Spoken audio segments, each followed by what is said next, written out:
அத்தியாயம் 28. ஷீரடிக்கு இழுக்கப்பட்ட சிட்டுக்குருவிகள். 1. லக்ஷ்மி சந்த். 2. பர்ஹான்பூர் மாது. 3. மேகா. முன்னுரை. சாயி முடிவானவரோ வரையறைக்கு உட்பட்டவரோ அல்ல. எறும்பு பூச்சிகள் முதற்கொண்டு பிரம்மா வரையுள்ள எல்லா ஜீவராசிகளிலும் அவர் உறைந்திருக்கிறார். அவர் சர்வவியாபி.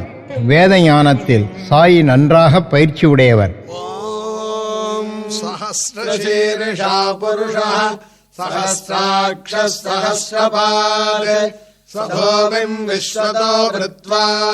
அங்கனமே ஆத்ம உணர்விலும் இவை இரண்டிலும் அவர் வல்லவராகையால் சத்குருவாய் இருப்பதற்கு அவர் மிக பொருத்தமானவராவார்.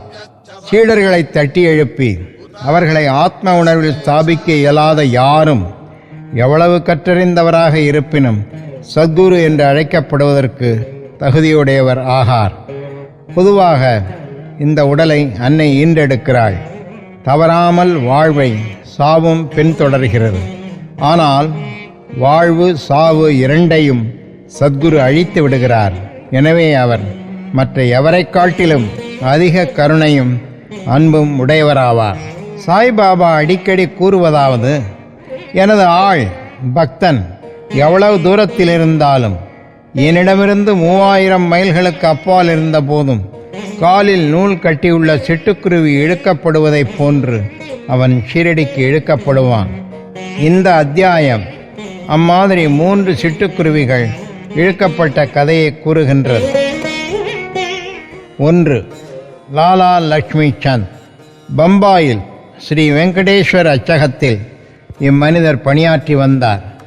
பின்னர் ரயில்வே டிபார்ட்மெண்ட்டிலும் அதன் பின்னர் மெசர்ஸ் ராலி பிரதர்ஸ் அண்ட் கம்பெனியிலும் இவர் குமாஸ்தாவாக பணியாற்றினார். 1910ஆம் ஆண்டில் அவர் பாபாவுடன் தொடர்பு பெற்றார். கிறிஸ்மஸுக்கு 1-2 மாதங்களுக்கு முன்பாக தாடியுடன் கூடிய ஒரு கிழவனார் ஒருவர் தம் பக்தர்கள் புடைசூட நின்று கொண்டிருப்பதை தான் சாந்தா குரூஸில் இருக்கும்போது கனவில் கண்டார். சில நாட்களுக்கு பின் தாஸ்கனுவின் கீர்த்தனையை கேட்பதற்காக தமது நண்பரான திரு தத்தாத்ரேயா மஞ்சுநாத் பிஜீர் என்பவரின் வீட்டுக்கு சென்றார். கீர்த்தனை செய்யும்போது மக்களுக்கு முன் பாபாவின் படத்தை வைப்பது தாஸ்கனுவின் வழக்கமாகும். தான் கனவில் கண்ட கிழவனாரின் உருவ அமைப்புகள் எல்லாம் இந்த படத்துடன் அப்படியே அச்சாக பொருந்தி இருப்பதைக் கண்டு லக்ஷ்மி சந்த் அதிசயப்பட்டார். தான் கனவில் கண்ட கிழவனார் சாய்பாபாவே என்ற முடிவுக்கு வந்தார். இச்சித்திரத்தின் தரிசனம், தாஸ்கனுவின் பாடல், ராம ஹரே சாய் கிருஷ்ண ஹரே சர்வதர்ம பிரிய சாய் ஹரே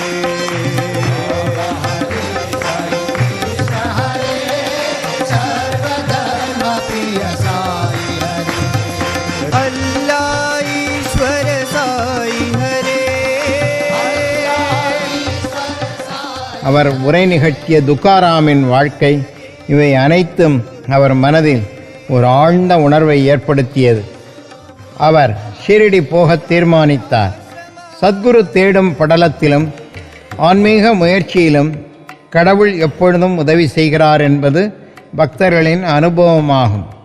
அதே நாள் இரவு 8 மணி அளவில் சங்கர் ராவ் என்ற அவரது நண்பர் வீட்டுக்கதவை தட்டி ஷீரடிக்கு தன்னுடன் அவர் வருவாரா என்று கேட்டார். அவரது மகிழ்ச்சி கரை காணவில்லை. உடனே அவர் ஷீரடி செல்ல தீர்மானித்தார். தனது மாமாவிடமிருந்து ரூபாய் 15 கடன் வாங்கி கொண்டு உரிய ஏற்பாட்டுக்களையெல்லாம் செய்தான பிறகு அவர் ஷீரடிக்கு புறப்பட்டார். ரயிலில் அவரும் அவரது நண்பரும் சில பஜனை பாடல்களை பாடினார்கள்.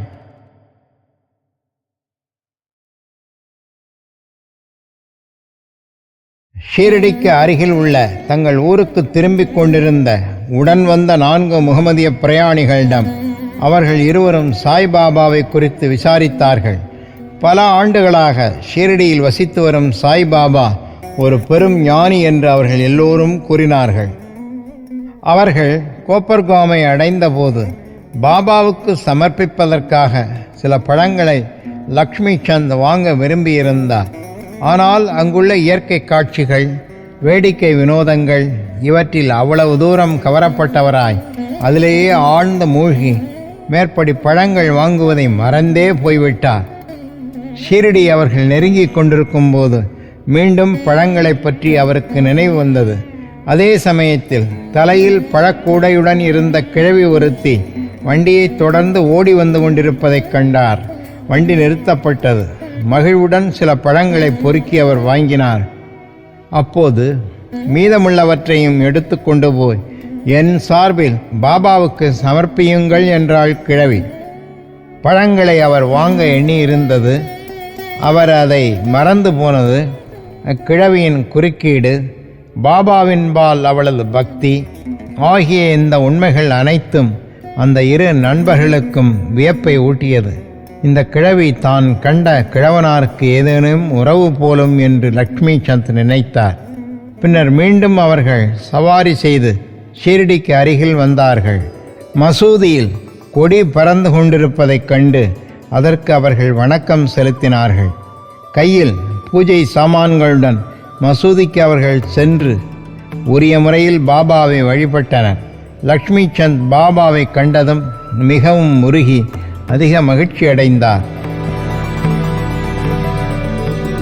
நறுமணம் கமழும் தாமரை மலரால் தேனீ ஒன்று கவரப்படுவதைப் போல பாபாவின் திருவடிகளில் அவர் கவரப்பட்டார். பிறகு பாபா கூறினார், வஞ்சகமான ஆசாமி வழியில் பஜனை செய்கிறான், மற்றவர்களை விசாரிக்கிறான். ஏன் மற்றவர்களை கேட்க வேண்டும்? நமது கண்களாலேயே எல்லாவற்றையும் நாம் காண வேண்டும். மற்றவர்களை கேட்க வேண்டிய அவசியம் என்ன? உனது கனவு மெய்யா பொய்யா என்று நீயே எண்ணிப்பார். மார்வாடியிடமிருந்து கடன் வாங்கி கொண்டு தர்சனத்துக்காக வரவேண்டிய தேவை என்ன? உள்ளத்தின் ஆசை இப்போது நிறைவடைந்ததா? இந்த மொழிகளை கேட்டு பாபாவின் சர்வ வியாபித்துவத்தைக் கண்டு லக்ஷ்மி சந்த் அதிர்ச்சி அடைந்தார். தனது வீட்டிலிருந்து தான் ஷிரடிக்கு வரும் வழியில் நிகழ்ந்தது எல்லாவற்றையும் பாபா அறிந்தது எங்கனம் என்று திகைத்து நின்றார். தமது தரிசனத்தை பெறுவதற்காகவோ, எந்த ஒரு விழா நாட்களை கொண்டாடுவதற்காகவோ, தீர்த்த யாத்திரை செய்வதன் பொருட்டோ மக்கள் கடனாளியாவது பாபாவுக்கு பிடிக்கவே பிடிக்காது என்பதே இவ்விடத்தில் முக்கியமாக கவனிக்க வேண்டிய விஷயமாகும்.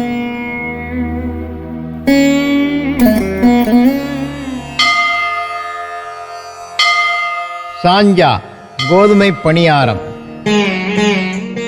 மத்தியான வேளையில் லக்ஷ்மி சந்த் உணவுக்காக அமர்ந்திருந்த போது ஒரு பக்தரிடமிருந்து பிரசாதமாக கொஞ்சம் சாஞ்சாவை அவர் பெற்றார். மறுநாளும் அதை அவர் எதிர்பார்த்தார். ஆனால் ஒன்றும் பெறவில்லை. எனவே அதை பெற அவர் கவலையுற்றார். 3ஆம் நாள் பாபாவிடம் ஆரத்தி நேரத்தின் போது என்ன நைவேத்தியம் தாம் கொண்டு வர வேண்டுமென ஜோகு கேட்டார். சாஞ்சாவை கொண்டு வரும்படி பாபா கூறினார். பின் பக்தர்கள் 2 பானை நிறைய சாஞ்சாவை கொண்டு வந்தார்கள். லக்ஷ்மி சந்த் மிகவும் பசியாக இருந்தார். அவர் முதுகில் கொஞ்சம் வலி இருந்தது. பாபா அப்போது, நீ பசியாயிருப்பது நன்று, அதற்காக கொஞ்சம் சாஞ்சாவை உட்கொள், முதுகு வலிக்கு ஏதாவது மருந்து போட்டுக்கொள் என்று அவரிடம் கூறினார். பாபா மீண்டும் தனது மனதை படித்து அங்கு என்ன நடந்து கொண்டிருக்கிறது என்பதை பேசியதை குறித்து அவர் மீண்டும் ஆச்சரியத்தால் தாக்கப்பட்டார். எத்தகைய சர்வ வியாபியாக பாபா இருக்கிறார்! திருஷ்டி. இத்தருணத்தில் லக்ஷ்மி சந்த் ஒரு முறை ஒரு இரவு சாவடி ஊர்வலத்தை கண்ணுற்றார். பாபா அப்போது இருமலால் மிகுந்த அல்லல் பட்டு கொண்டிருந்தார். பாபாவின் இத்தொல்லை சிலரின் திருஷ்டிப்பட்டதால் இருக்க வேண்டும் என்று நினைத்தார். மறுநாள் காலை அவர் மசூதிக்கு சென்றபோது பாபா ஷாமாவிடம், நேற்றிரவு நான் இருமலால் அவதியுற்றேன். அது திருஷ்டியினாலோ? சிலரின் திருஷ்டி என் மீது வேலை செய்கிறது, எனவேதான் நான் கஷ்டப்பட்டு கொண்டிருக்கிறேன் என்றார். இவ்விஷயத்தில் லக்ஷ்மி சந்தின் உள்ளத்தில் இருந்ததை பாபா பேசினார். பாபாவின் சர்வ வியாபித்துவத்துக்கான இந்த நிரூபணங்களெல்லாம் கண்டுவிட்டு பாபாவை சாஷ்டாங்கமாக நமஸ்கரித்து, நான் தங்களின் தரிசனத்தால் பெருமகிழ்ச்சி அடைகிறேன்.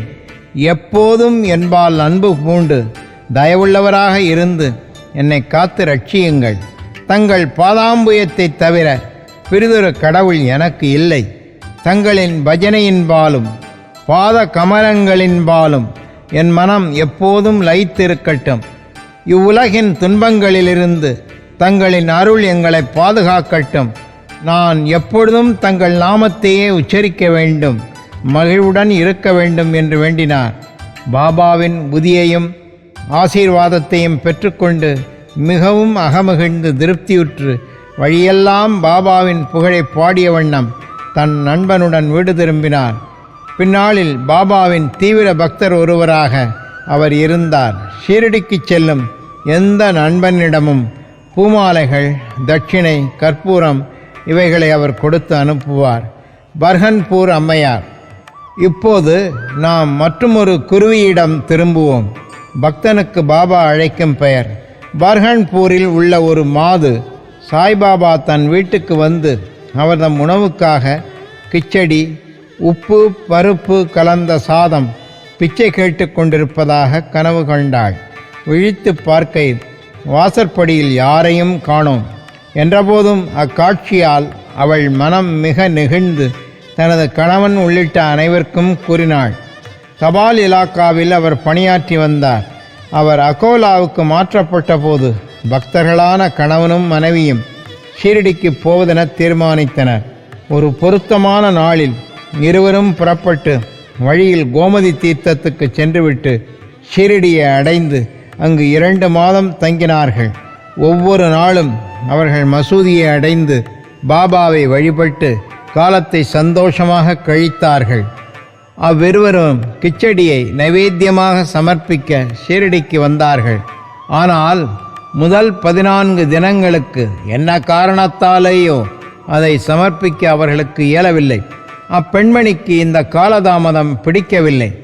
பின் 15வது நாள் அவள் தனது கிச்சடியுடன் மசூதிக்கு வந்தாள். பாபாவும் மற்றவர்களும் ஏற்கனவே சாப்பாட்டுக்காக அமர்ந்து கொண்டிருப்பதையும் திரை தொங்குவிடப்பட்டிருப்பதையும் கண்டாள். ஆனால் அவளால் பொறுக்க இயலவில்லை. திரையை கையால் விலக்கிவிட்டு உள்ளே நுழைந்தாள். அப்பலகாரத்துடன் அவள் வந்ததும் பாபா மிகவும் மகிழ்ந்து கரண்டி கரண்டியாக கிச்சடியை உண்டார். இவ்விஷயத்தில் பாபாவின் ஊக்கத்தைக் கண்டு எல்லோரும் அதிசயமடைந்தனர். இந்த கிச்சடி கதையை கேட்பவர்களுக்கு எல்லாம் பக்தர்கள்பால் பாபா கொண்டிருந்த அசாதாரண அன்பு உறுதியாயிற்று. மேகா. இப்போது நாம் 3வதும் பெரியதுமான சிட்டுக்குருவியிடம் போவோம். ராவ் பகதூர் ஹரி விநாயக் சாட்டேயின் பிராமண சமையல்காரனான வீரம்காமைச் சேர்ந்த மேகா என்பவன் எளிமை மிகுந்தவன், படிக்காதவன். அவன் ஒரு சிவபக்தன். நமச்சிவாய என்ற பஞ்சாட்சரத்தை அவன் சதாகாலமும் ஸ்மரித்து வந்தான்.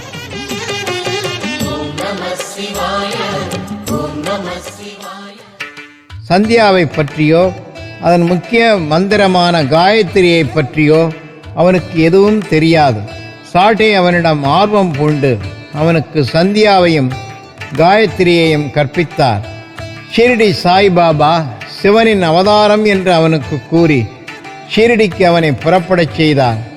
புரோஜ் ரயில் நிலையத்தில் சாய்பாபா ஒரு முகமதியர் என்று கேள்விப்பட்டான். அவனது வைதீகமான எளிய மனம் ஒரு முகமதியர் முன் வணங்குவதை குறித்து மிகவும் குழப்பமடைந்தது. தன்னை அங்கு அனுப்ப வேண்டாம் என்று அவனது எஜமானரை வேண்டிக் கொண்டான். ஆனால் அவரோ போக வேண்டியதை வற்புறுத்தி அவ்விடமிருந்த தனது மாமனாரான கணேஷ் தாமோதர் என்ற தாதா கேல்கருக்கு ஒரு கடிதம் கொடுத்து இவனை சாய்பாபாவுக்கு அறிமுகப்படுத்துமாறு அனுப்பினார். அவன் ஷீரடிக்கு சென்று மசூதியை அடைந்தபோது பாபா மிகவும் கோபமாக இருந்தார். அவனை மசூதிக்குள் நுழைய விடவில்லை. அந்த ராஸ்கலை வெளியே தள்ளு என்று கர்ஜித்தார். நீ உயர்ந்த ஜாதி பிராமணன், நான் கீழான முகமதியன். இங்கு வருவதால் நீ உனது ஜாதியை இழந்து விடுவாய். எனவே நீ போய்விடு என்று அவனை நோக்கி உரைத்தார். இவ்வுரைகளை கேட்டதும் மேகா நடுங்கத் தொடங்கினான். தன் மனதில் என்ன நிகழ்ந்து கொண்டிருக்கிறது என்பதை பாபா எங்கனம் அறியலானார் என்பதை குறித்து அவன் ஆச்சரியப்பட்டு கொண்டிருந்தான். அவன் அங்கு சில நாட்கள் தங்கி பாபாவுக்கு தனக்கே உரிய முறையில் சேவை செய்து கொண்டிருந்தான். ஆனால் இன்னும் பக்குவமடையவில்லை. பின்னர் அவன் வீட்டிற்கு சென்றுவிட்டு திரியம்பகேஸ்வரத்தில் 1.5 ஆண்டுகள் தங்கியிருந்தான். மீண்டும் அவன் ஷீரடிக்கு வந்தான். இம்முறை தாதா கேல்கரின் குறுக்கீட்டால் மசூதிக்குள் நுழையவும் ஷீரடியில் தங்கவும் அவன் அனுமதிக்கப்பட்டான். மேகாவுக்கு பாபா உதவியது வாய்மொழி குறிப்புகள் எதனாலும் அல்ல, மேகாவின் மேல் அவர் மானசீகமான அருள் செய்தார். இதனால் மேகா பெருமளவு மாறுதலுற்று நன்மை அடைந்தான். பின்னர் சாய்பாபாவை சிவனின் அவதாரமாகவே அவன் கருதலானான். சிவனை வழிபடுவதற்கு வில்வ இலைகள் தேவையாயிருந்ததால் மேகா ஒவ்வொரு நாளும் அவைகளை கொணர்வதற்காக மைல் கணக்கில் நடந்து சென்று தனது சிவனை பாபாவை வழிபடுவான். கிராமத்தில் உள்ள எல்லா தெய்வங்களையும் வணங்கிய பின்னர் மசூதிக்கு வந்து பாபாவின் ஆசனத்துக்கு வணக்கம் செலுத்திய பின்னர் அவன் பாபாவை வழிபட்டு சில சேவைகளை பாபாவின் பாதங்களை பிடித்து விடுவது செய்த பின்பு பாபாவின் பாதங்களை கழுவிய தீர்த்தத்தை பருகுவது ஆகியவை அவனது வழக்கம். ஒருமுறை கண்டோபா கோவிலில் கதவு சாத்தியிருந்ததால் அவன் அந்த கடவுளை வழிபடாமலேயே மசூதிக்கு வந்தான். பாபா அவனது வணக்கத்தை ஏற்றுக்கொள்ளாமல் கதவு திறந்திருக்கிறது என்று கூறி திருப்பி அனுப்பிவிட்டார். மேகா அங்கு சென்று கதவு திறந்தது கண்டு கண்டோபாவை வணங்கிய பின் வழக்கம்போல் பாபாவிடம் திரும்பி வந்தான்.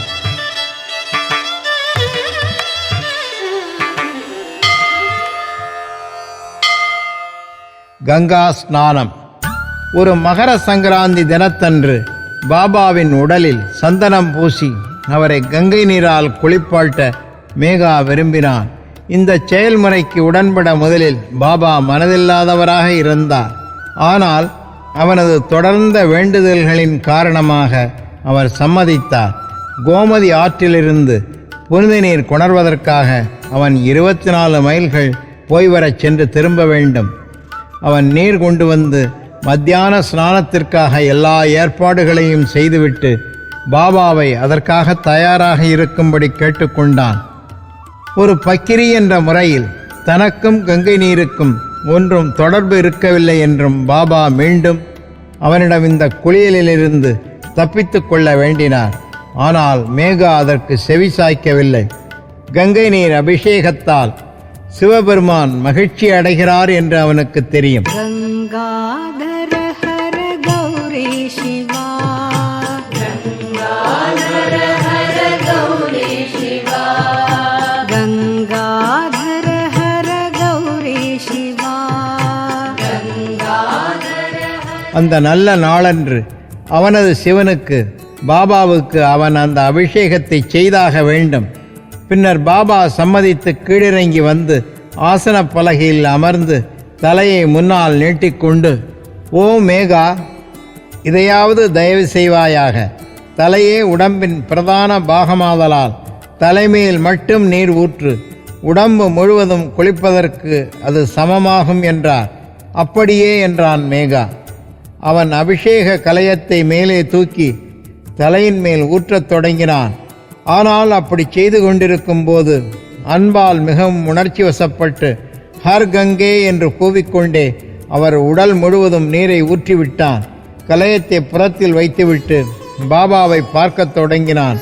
அவனது வியப்புக்கும் ஆச்சரியத்துக்கும் ஏற்ப பாபாவின் தலை மட்டுமே நனைந்திருந்தது, உடம்பு ஈரமில்லாமலேயே இருந்தது.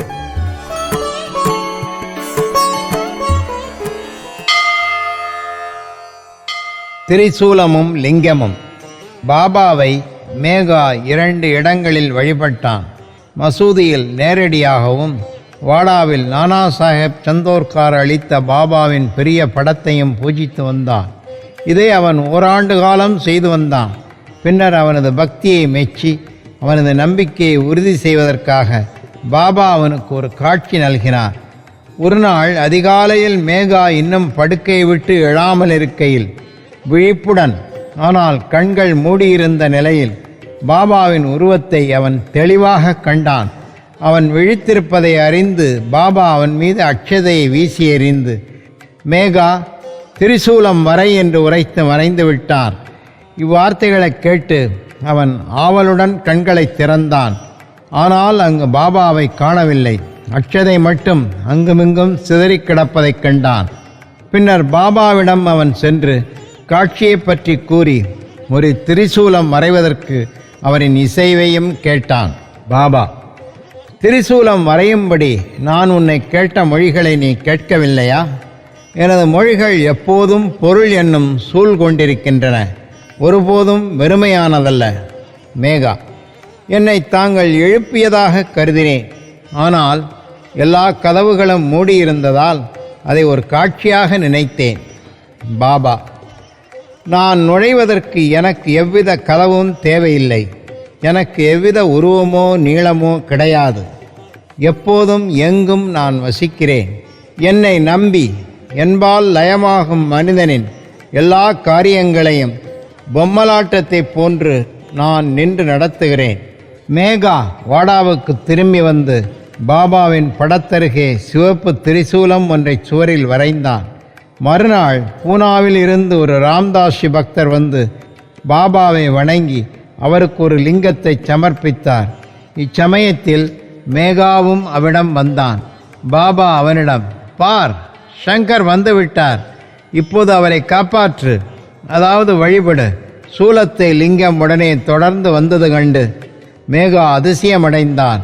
வாடாவிலும் கூட காக்கா சாஹேப் தீட்சித் குளித்த பின் கையில் துவட்டிய துண்டுடன் நின்று சாயியை நினைத்து கொண்டிருந்தார். அப்போது மனக்காட்சியில் ஒரு லிங்கத்தை கண்டார். இது குறித்து அவர் அதிசயப்பட்டு கொண்டிருக்கையில் மேகா அவிடம் வந்து பாபா தனக்கு பரிசளித்த லிங்கத்தை அவரிடம் காட்டினான். தான் காட்சியில் சில நிமிட நேரங்களுக்கு முன் கண்ட லிங்கம் இதனுடன் அச்சாக பொருந்தியிருப்பதைக் கண்டு அவர் மிகவும் மகிழ்ச்சியடைந்தார். சில நாட்களில் திரிசூலம் மறைவதும் முடிவடைந்தது. பாபா அந்த லிங்கத்தை மேகா வழிபட்டு கொண்டிருந்த பெரிய படத்தின் அருகில் ஸ்தாபித்தார். சிவபூஜை செய்வது மேகாவுக்கு பிடித்தமானது. திரிசூலம் வரையச் செய்வித்தும் அதன் அருகில் லிங்கத்தை ஸ்தாபித்தும் அதன் மூலம் பாபா அவரது நம்பிக்கையை ஊர்ஜிதம் செய்தார்.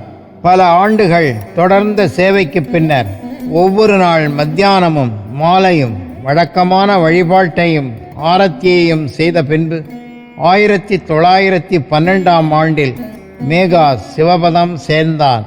பாபா தமது கைகளை அவனது உடல் மீது தடவி, இவன் என் உண்மை பக்தன் என உரைத்தார்.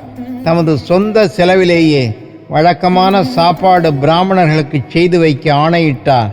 இது காக்கா சாஹேப் தீட்சத்தால் நிறைவேற்றப்பட்டது. ஸ்ரீ சாயியை பணிக. அனைவருக்கும் சாந்தி நிலவட்டும்.